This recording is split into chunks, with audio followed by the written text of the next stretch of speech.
বাংলাদেশের আলুর চাহিদা বিশ্ববাজারে ব্যাপক এবং 16টি দেশে আলু রপ্তানি হয়।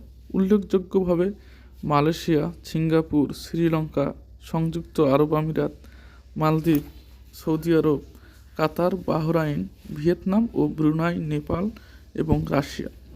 এসব দেশে ব্যাপক হারে আলু রপ্তানি হয়। প্রতি বছর আলু রপ্তানি হলেও 2024 সালে আলু আমদানি হয়েছে। এর মূল কারণ উৎপাদন ঘাটতি।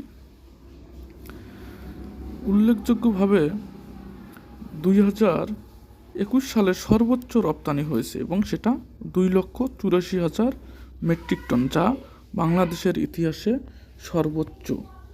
আপনারা এখন যে গ্রাফটি দেখতে পাচ্ছেন তা কৃষি সম্প্রসারণ অধিদপ্তরের দেয়া তথ্য।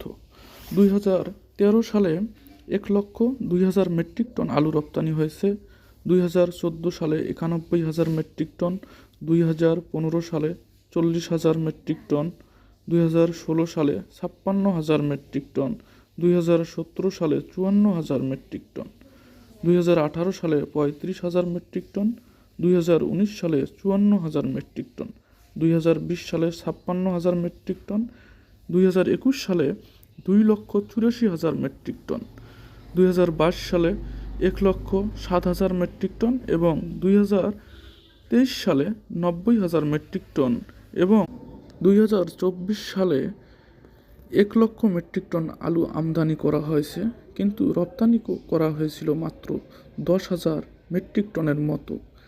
এবং আলুর ঘাটতি থাকার কারণে বাজারে ব্যাপক হারে দাম বৃদ্ধি পায় এবং সেটা খুচরা বাজারে 80 টাকার মতো বিক্রি হয়, যা ইতিহাসের সর্বোচ্চ দামে আলু বিক্রি।